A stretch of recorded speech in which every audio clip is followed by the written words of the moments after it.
সার্জিস আলমকে নিয়ে নানা রকমের আলোচনা হচ্ছে। প্রথমে গাড়ির শোডাউন, তারপরে ভ্যানের শোডাউন, তারপরে ভ্যান শোডাউন করতে কত টাকা লাগলো তার হিসাব দেওয়া, এবং সেই হিসাব দিয়ে বলা যে পরিবারের পক্ষ থেকে সেটা দেয়া হয়েছে। 100-র বেশি, 150-টিরও বেশি মাইক্রো ভাড়া কে দিয়েছে সেটা হিসাব যদিও তিনি দেননি। তাকে নিয়ে যে আলোচনাটা সর্বশেষ হয়েছে সেই আলোচনার আদ্যপান্ত নিয়ে চতুর্দিকে নানা রকমের কথা চলছে। সেই সমালোচনাটা হচ্ছে তিনি সরকারি কর্মকর্তাদের নিয়ে কনফারেন্স রুমে মিটিং অ্যারেঞ্জ করেন কিভাবে, এবং সেই মিটিংয়ে অনেকটা সভাপতিত্ব করার মতো রোল প্লে করেন কিভাবে, তাদেরকে বিভিন্ন দিক নির্দেশনা দেন কিভাবে, কি ঘটেছিল সেদিন।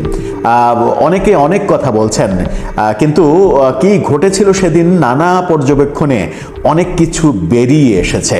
অনেক কিছু যখন বেরিয়ে এসেছে তখন এই প্রশ্ন সামনে আসছে যে সার্জিস আলমদের এই জাতীয় সুযোগ করে দেওয়ার জন্যই কি আরেক ছাত্র উপদেষ্টা আসিফ মাহমুদকে স্থানীয় সরকার মন্ত্রণালয়ের দায়িত্ব দেওয়া হয়েছে, যেন স্থানীয় সরকার মন্ত্রণালয় থেকে স্থানীয় সরকারকে প্রভাবিত করে জাতীয় নাগরিক পার্টির পক্ষে কাজ করাতে পারে? সেই প্রশ্নটাও সামনে আসছে। সেদিন কি ঘটেছিল সার্জিস আলমের সঙ্গে সে নিয়ে আলোচনা করব এই ভিডিওতে। থাকবেন পলিটিক্স টিভির নিয়মিত আয়োজনে।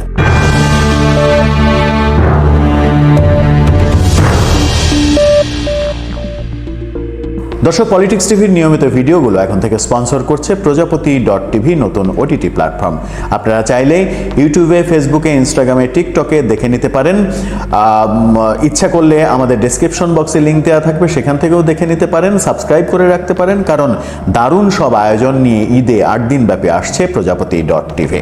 চলে যাচ্ছি মূল ভিডিওতে। সেদিন সার্জিস আলমের সঙ্গে কি ঘটেছিল পঞ্চগড়ের আটোয়ারি থানায়, সেই উপজেলায় কি ঘটেছিল যেটা নিয়ে এত আলোচনা হচ্ছে, আর তিনি এত পাওয়ার কোথায় থেকে পেলেন সেই প্রশ্নও আসছে। সেদিন উপজেলার সরকারি যত কর্মকর্তা রয়েছে সেই সকল সরকারি কর্মকর্তাদের নিয়ে তিনি আটোয়ারি উপজেলার ইউনো অফিসের যে কনফারেন্স রুম, সেই কনফারেন্স রুমে বসেছিলেন মিটিংয়ে, এবং সেখানে অফিসারদের কাছ থেকে নানা রকমের ইনফরমেশন নিয়েছেন তিনি অভিভাবকের মতো, এবং তাদেরকে নানা রকমের দিক নির্দেশনা দিয়েছেন। এই কাজটা যখন করছিলেন তখন বিএনপির এক নেতা, স্থানীয় এক নেতা ঈদের শুভেচ্ছা কার্ড বিতরণের জন্য উপজেলা অফিসে গিয়েছিলেন। সেখানে গিয়ে কোনো সরকারি কর্মকর্তাকেই যখন পাননি, তখন তিনি কনফারেন্স রুমে তাদেরকে উদ্ধার করেন, এক অর্থে তাদেরকে পেয়ে যান কনফারেন্স রুমে। মিটিং শেষে তিনি সরকারি কর্মকর্তাদের প্রশ্ন করেন যে আপনারা কিভাবে সার্জিস আলম একটা রাজনৈতিক দলের নেতা, সেই রাজনৈতিক দলের নেতার সঙ্গে আপনারা কিভাবে মিটিং করলেন, কোন আইনে মিটিং করলেন?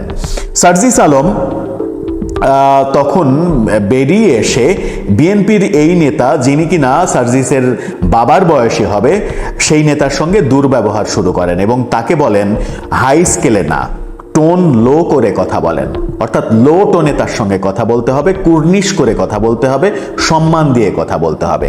বিএনপির সেই নেতাকে বললেন যে লো টোনে কথা বলেন, হাই টোনে না। এই বিএনপির সেই নেতা তখন যেটা বললেন সেটা হচ্ছে যে আগে যখন দল করনি তোমরা, তখন তো তোমাদের সব কাজে সহযোগিতা করেছি। সার্জিস আলম বলেছেন আমি এলাকার উন্নতির জন্য মিটিং করেছি, এটা আমি করছি এলাকার উন্নতির জন্য।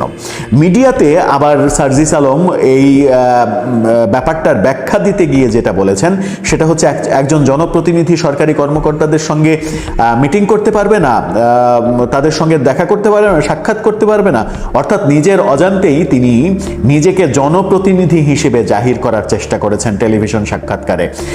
আপনারা চাইলে সেই টেলিভিশন সাক্ষাৎকারটা দেখে নিতে পারেন, নিশ্চয়ই ইউটিউবে পেয়ে যাবেন।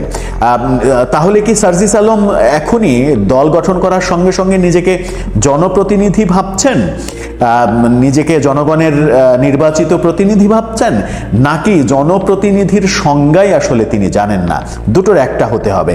হয় তিনি এখনই নিজেকে জনপ্রতিনিধি ভাবছেন, এখনই এমপি মন্ত্রী এরকম কিছু ভাবছেন, অথবা তিনি জনপ্রতিনিধি এই শব্দটার অর্থটাই জানেন না। এই এই কারণেই যেটা হয়েছে সেটা হচ্ছে যে আলোচনা আসছে যে আসিফ মাহমুদ সজীব ভুঁইয়া যে স্থানীয় সরকার মন্ত্রণালয়ের দায়িত্বে রয়েছেন, তাকে সেই মন্ত্রণালয় দেয়া হয়েছে কি ছাত্রদের এই দলের এই নেতাদের এভাবে বিভিন্নভাবে সুবিধা আদায় করে দেওয়ার জন্য? সার্জিস আলম যে কাজটা করলেন সেই কাজ করে আবার প্রথম আলোতে সাক্ষাৎকারে বলেছেন যে এগুলো লোককে পাত্তা দিলে কাজ করা যাবে না। অর্থাৎ তিনি কাজ করছেন, দেশের কাজ করছেন, জনগণের উন্নতির জন্য কাজ করছেন, অথচ তার দল সবেমাত্র জন্ম নিয়েছে, মাত্র বয়স হয়েছে 28 দিন। এই 28-29 দিন বয়সের দলকে নিয়ে তিনি নিজেকে 28-29 দিনের নেতাও তিনি এখনো হননি, সেই অবস্থায় নিজেকে এখনই জনপ্রতিনিধি ভাবছেন এবং জনপ্রতিনিধি ভেবে বিএনপির নেতাকে বলছেন যে এসব লোককে পাত্তা দিলে জনগণের কাজ করা যাবে না। তার মানে মানুষকে ভয় দেখানোই উদ্দেশ্য, এমন কথাও অনেকে বলছেন। আরেকটা ব্যাপার সামনে এসে গেছে, আরেকটা ব্যাপার নিয়ে খুব আলোচনা হচ্ছে। যে সকল সরকারি কর্মকর্তা সার্জিস আলমের এক ধরনের সভাপতিত্বে মিটিং করলেন, সার্জিস আলমের নানা দিক নির্দেশনা শুনলেন, তারা কোন আইনে মিটিং করলেন? তাদের কি চাকরি থাকা উচিত, নাকি তাদেরকে অন্তত পক্ষে ওএসডি করা উচিত? স্থানীয় সরকার মন্ত্রণালয়ের এটা করার কথা। স্থানীয় সরকার মন্ত্রণালয় কি এই ব্যাপারে কোনো সিদ্ধান্ত নেবে, কিংবা জনপ্রশাসন মন্ত্রণালয় কি এই ব্যাপারে কোনো সিদ্ধান্ত নেবে? এই প্রশ্নটা সামনে আসছে। যদি সরকার এই ব্যাপারে সিদ্ধান্ত না নেয়, তাহলে এটা স্পষ্ট হয়ে যাবে সরকার সরাসরি সার্জিস আলম এবং তাদের দলকে পৃষ্ঠপোষকতা দিচ্ছে।